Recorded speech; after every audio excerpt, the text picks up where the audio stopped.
walks up to Mel. It's like, hey, remember that dinner you promised me? I'm like, ew. Ew. Ew. And he's like, yeah. Which is his only response, really, because I'm like, yeah, an 18-year-old is fucking you. Which is my guess is this is how she's clearly keeping her job. So she wants to have a shower. She's like, any chance you kids can let me go through? And he's like, no, I I guess didn't think not. so. And it's funny because Judy goes, who are you going out with? She's like, it's a secret. Yeah, because you don't want to fucking announce that shit. So she goes next door to have a shower where no one's there. Yeah. And then, of course, the killer shows up with the knife. Yeah. The knife that Mozart had or was in the boys' cabin. Stabs her in the back all the way down. Yep.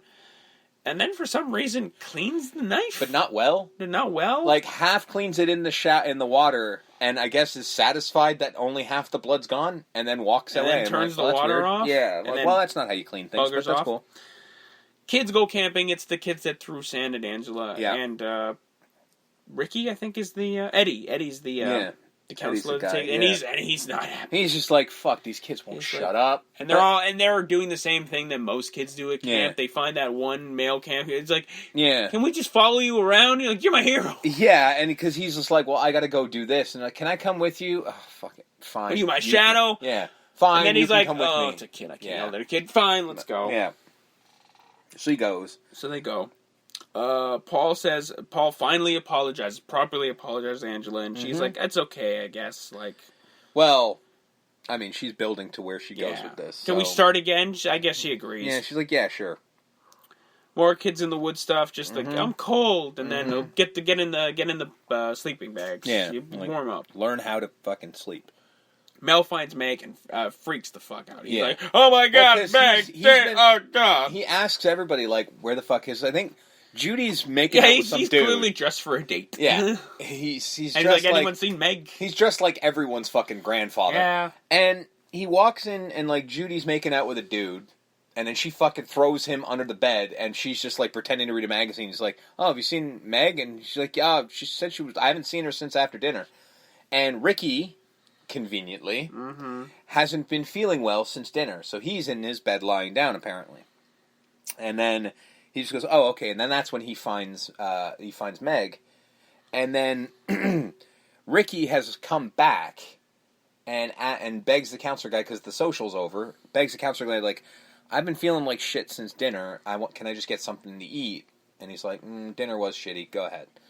I do love that he comes out like just holding a metric fuck ton of chocolate. I'm like, well, that's gonna help your Rick, stomach. But okay. So he's walking back, just like do, and then is this where Mel finds him? No, not yet, because Judy has to die first. So Judy is in a room.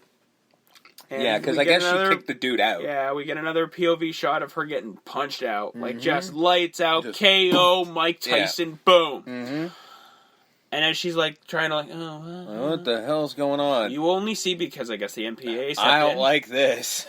We see the curling iron get grabbed and then held up so you could see the shadow. It's a fucking curling iron. And then... you see? And then it gets turned sideways. And it gets pushed down. And then we see her arms go up. Arms go up and her screaming in pain. And a pillow going over her face to cover her screams. Yeah, the pillow actually went over her face before this. I don't want to say where I think it went, but I think I know. Yep. Now listen. Yeah. Hey, Judy was a bitch. Yeah. The entire film. Yeah. Irredeemable. Yeah. I understand.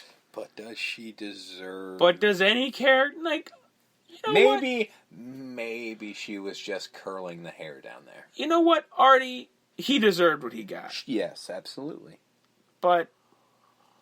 being a moody teenager who's a bit of a bitch, or kind of a lot of a bitch, does not warrant being what seemed to be smothered and raped by a curling iron to death.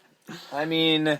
And I think Susie finds her, and it's one of those off-screen things where you just see Susie's reaction of, well, yeah, because like no, she actually doesn't even do that. Because basically what she does with Judy is pulls the bed out, throws her body on the ground, and pushes the bed back. So we don't even get, she doesn't even see it. This is later on when I believe they talk to Mel. she comes running and goes, "Fucking Judy's dead." Yeah. So we never see it. Eddie finds the kids hacked up because when we saw the kids, we saw the hand of the killer going for the the thing that they use to chop wood. I don't know if it's a tomahawk or just a regular axe. It looks like a really small axe. And like the kids are just hacked. Yeah, they're hacked to death. pieces. Yeah. Like it's just fluff and blood. And, Yeah. And Eddie's just like, oh my god, holy shit! So he runs back, and Like this is where he tells nice counselor lady Susie, like, go find everyone. Yeah. This is bad. Like it's ramping up now. And this is where she found Judy. Mel attacks Ricky. Yeah, because Mel just figures... pounds the shit out of him. He's just like, you're the one who fucking did it. He pounds the shit out of him. But then when he thinks he's killed him, he's like, I did it for you. Yeah. I got him, Meg. I got him. And then he, literally, the second he stands up, no, not you. It can't be you. And then fucking arrow to the throat. Like she's Oliver Queen or something. When like, the fuck perfect. did she learn archery? She wasn't participating in anything. Boom! You're dead, Mel. Mm-hmm. And then Paul and Angela just go off. Mm-hmm. Angela basically is just like, let's go swimming. Yeah, let's go skinny dipping, Paul. No, she doesn't say skinny dipping. Yes, she does. No, she doesn't. Because she just goes, let's go swimming. He goes, but we don't have suits. I know. And then they fucking walk off. That's the whole point. Well, he starts to fucking... He's like, no, she tells him to after. Because they're gonna... When they're going swimming, she just sort of goes... He goes, so, she just literally turns to the camera and just goes, take off your clothes. He's like, all right! Yeah. And he fucking does. So the cop finds Ricky alive again. I think I heard somewhere, like, they were gonna kill Ricky. Yeah, but they wanted to show him alive, so you show him, like... Yeah, they didn't want to... I think the idea was probably, like, hey, maybe we can make a sequel out of this. Yeah. That's my guess. I mean, they did, but not the kind you wanted. He didn't show up in the sequel until 2008. And then the ending happens, where I think it's Ronnie and Susie. It's Ronnie and Susie. They go down to the lake. And this is one of the greatest shots in horror history. And I don't say that with any... Part of it is. I don't say that with any hyperbole whatsoever. One of the scenes you can clearly tell it's a mask. That's not what I mean. Okay, no. Okay, well, fair I'm not talking about the final shot. I'm talking about the one before it. Oh, okay. Where they're like, it's Angela. And then they just see the back of her. And she's got Paul's head in her lap, just rocking back and forth. And humming the same song that was sang to her. And then this is what we're seeing. We're just seeing that. And then we cut. And we cut to Aunt Martha talking to a child. And what Aunt Martha says is, we don't need two boys around here. No, that won't do. In her crazy voice, of course. Mm-hmm. And it's just like, it would be so lovely to have a little girl around the house. And this is where she says, oh, what to call you? Oh, Angela. I believe that means angel, doesn't it? Wouldn't that be nice? Peter. And then we cut back. And then it's clearly a little boy looks up and he's got his head bandaged. And then that's when and then it cuts back to reality of where we are now, and you hear the male counselor go, Angela's a boy. And then you cut to the shot that will haunt you forever. Not the greatest shot in horror. Yeah. This is fucking terrifying. Because you see Angela's face just... And making this animal noise. And you see her holding Paul's severed head, in her hand. But that's not what you're looking at. Nope. You're looking at her penis. Yep. Because the camera pulls back and you see a naked, quote-unquote, child with a penis, and it's a girl's head. Credits. Beautiful. Now, again, like you said at the beginning, it's this dopey fucking slasher film for however long the movie is, minus 5 minutes. 1 hour, 24 minutes. So 1 hour, 19 minutes is fucking ridiculous. Not very run-of-the-mill, I'll be honest. It's definitely got its moments of like, wow, that's different. Surprisingly, considering the setting and the plot. Yeah. But then you get hit just boom, with Mack that ending. truck. Yeah. Yeah. This fucking movie. That scene is the setup for it, and that scene is why this movie is considered a classic, why there are conventions for it, because it's not the rest of it. If it just ended as, oh, look, Angela's the killer, kill it, it wouldn't have been shit. Yeah. This movie would have been forgotten with any number of fucking... It would have been lost horror of time. movies. And in all fairness, actually probably wouldn't have been. It might have been one of the ones that Platinum Dunes decided to remake. Because they were remaking so many unknown films. This might have been one of those ones. But now it has become such an amazing classic because as long as you go into this movie blind, it's... And we spoke to two people today who's never heard of it. Absolutely. Ending or anything. Yeah. Because you will meet people who know the ending but never seen the movie. It's a 36-year-old movie. But if you run into people who've never seen it at all, don't know the ending, tell them to watch it. Mm-hmm. Don't look anything up. Just watch it. Just watch it without looking up anything about it. You will enjoy the shit out of it. I mean, this ending has been parodied many places. I saw them parodying on Robot Chicken once. It was hilarious. This movie's fucking great. But yeah. To get to my rating, it was going to be low just because of the dopiness of it all. Mm-hmm. I did up it a little bit now that I slept on it because I watched it yesterday, so I slept on it a little bit. Mm-hmm. Upped it a little bit. It's still not super up there. Mm-hmm. But I do like this film. I think, as dopey as it is, it's still, as far as slashers go, it's still one of the better ones. Mm-hmm. Now, I wrote this thing. I'm not going to use it. I'm going to use something else. I'm going to use 6. Okay. She's a man, baby! Out of 10.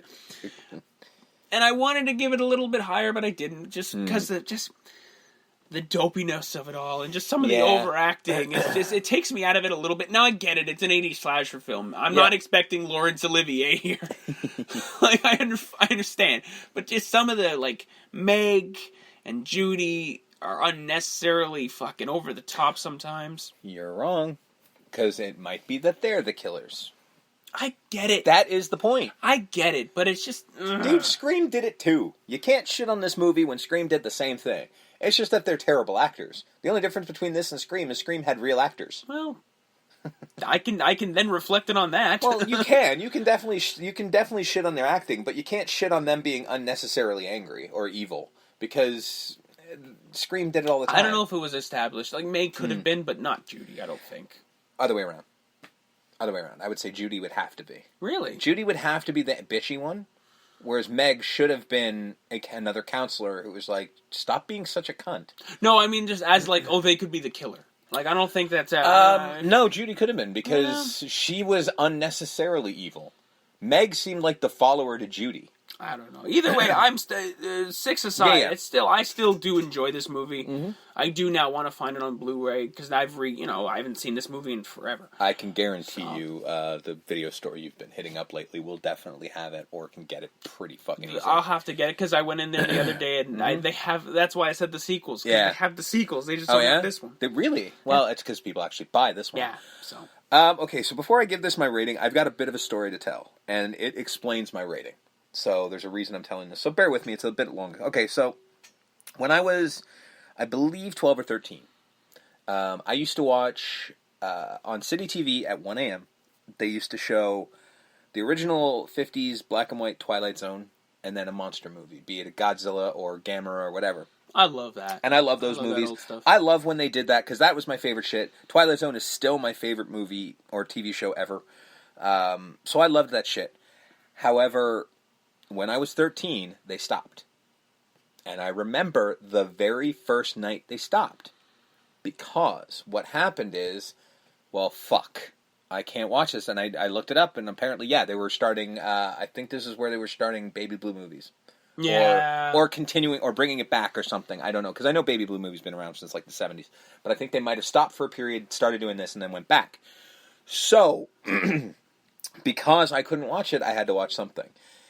And the movie network... I'll be honest with you, Steve. As a 13-year-old boy, I don't know why you wouldn't want to watch Baby Blue movies, but fair enough.